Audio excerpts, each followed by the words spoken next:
Like, if you're a basketball fan, you grow up a fan, like, you love the Celtics. Well, maybe I guess you could hate them, but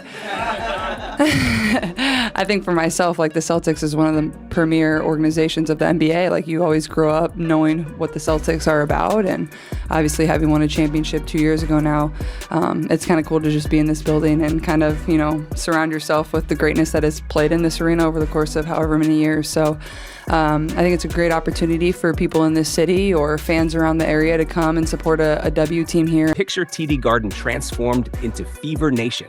19,156 roaring fans in blue, turning Boston's historic arena into enemy territory. You can almost feel the tension crackling. Every chant, every clap, a reminder of what happened last June when a cheap shot threatened to sideline the league's rising superstar. Tonight, that vendetta fuels more than fury. It's the spark for something none of us saw coming. By midnight, one rookie will shatter not one, not two, but 3 WNBA records, all before a haunting final twist that will leave you wondering if victory ever felt so fragile.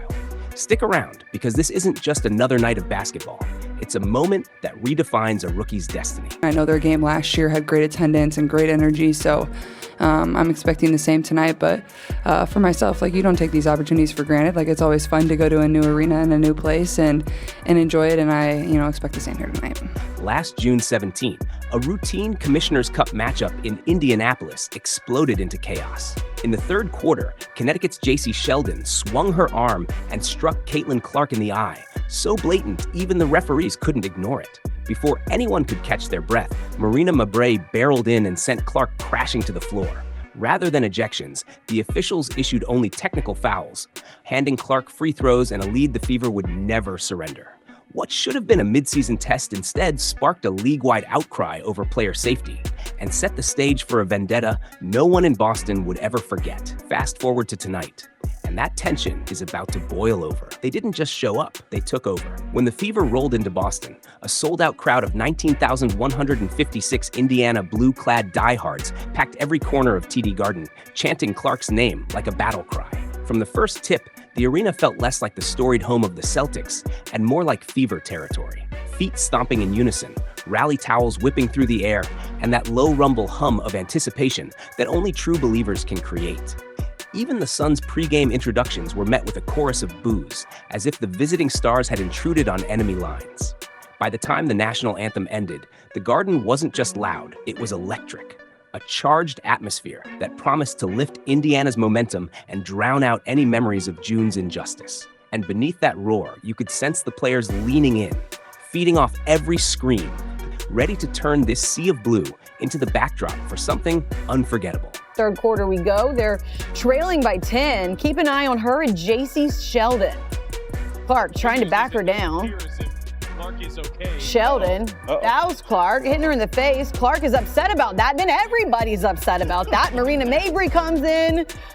She decks Clark, tempers flaring on both sides. They weren't scrambling. They were striking back. Within seconds of tip-off, Sophie Cunningham made it clear she'd learned from June's mistakes. Every time a Sun defender ventured too close to Caitlin Clark, Cunningham was there, hands up, body angled, daring anyone to test her resolve. It wasn't dirty play, it was boundary setting. Her energy ignited the bench and the stands alike, sending a message that Indiana wasn't here to get pushed around. On the court, that tenacity translated into full-court pressure, so relentless the Sun barely touched the ball before coughing it up. Turnovers turned into instant fast breaks, and each layup felt like payback for every foul left uncalled back in Indianapolis. But the beauty wasn't just in the defense. It was in how seamlessly they turned stops into scoring chances, sprinting the length of the floor in a blur of blue and white. Teammates anticipated passes, slipping behind screens, as if they'd rehearsed this exact sequence 100 times. It was basketball at fever pitch, pun intended, and it was impossible to look away. Meanwhile, Clark thrived in the chaos she once dreaded. Freed from constant double teams, she dribbled with pinging crisp passes that dissected the Suns' bigs. Her court vision turned the game into a highlight reel. One-handed feeds to rolling bigs, dish-offs on the break, even a no-look bullet that froze the arena for a beat. By the end of the period, Indiana's identity had shifted. No longer victims of cheap shots and bad calls, they were the architects of their own destiny, hungry, unified, and poised to rewrite history. And with that momentum humming under their sneakers, nothing could stop what came next. By the midpoint of the second quarter, Clark was already in the midst of a historic night, and she barely broke a sweat. The first milestone came on a breakaway when she spotted her cutter drifting to the rim, dribbled forward, and delivered a pinpoint bounce pass that set up an uncontested lay-in. In that moment, the scoreboard ticked over to her 450th career assist, making her the fastest player in league history to reach that plateau in just 53 games, nearly 9 games quicker than the prior record holder. Sight turned search. The crowd exploded, but Clark simply nodded, eyes already scanning the floor for her next opportunity. No sooner had the celebration died down than she orchestrated her next masterpiece. With the Sun rotating hard to trap her, Clark dribbled into the heart of the paint, drew 2 defenders, and then slipped a no-look pass to a rolling teammate who finished through contact. That feed extended her streak of games with at least 5 assists to 40 straight, a benchmark no WNBA player had ever achieved before. Sight turned search won. Each assist felt more like poetry than playmaking, crisp, deliberate, and impossible to defend. Yet even as the Garden chanted her name, you could sense Clark wasn't satisfied. Those 2 records were extraordinary on their own, but she moved with the quiet confidence of someone still hunting for the next breakthrough. As she brought the ball up court again, the whispers began. Could she also silence the three-point skeptics? With milestones 2.5 in the books and half the game still to play, the night was far from over. By the start of the third quarter, this Indiana roster was firing on all cylinders. Kelsey Mitchell caught fire from beyond the arc, drilling pull-up triples and dagger corner threes that left Connecticut's defense scrambling. Each catch-and-shoot look a testament to Clark's magic in collapsing the paint. Natasha Howard owned the interior, muscling her way through traffic for an 18-point, 13-rebound double-double. Every offensive board became a second chance point, and every defensive rebound a launch pad for another blistering transition. Off the bench, Sophie Cunningham provided an injection of adrenaline, nailing a pair of momentum-shifting threes and hounding Sun ball handlers into rushed decisions. Even Aaliyah Boston, whose perimeter shot wasn't falling, made her mark with relentless hustle, crashing the glass for loose balls and sniping smart outlet passes that turned defense into offense in the blink of an eye. This wasn't a collection of stats. It was a symphony of roles executed to perfection. Each player understood her part in the script. Mitchell's scoring threat, Howard's paint dominance, Cunningham's defensive grit, Boston's high-energy glue. The result was a team takeover that turned a potential one-woman highlight reel into a full-court showcase of depth and chemistry. But even as this balanced attack overwhelmed Connecticut, the night was about to deliver its most jaw-dropping moment. Then came the stretch that turned an already electric night into legend. With 4:58 left and Indiana clinging to a 2-point edge, Clark's eyes flashed that familiar competitive fire.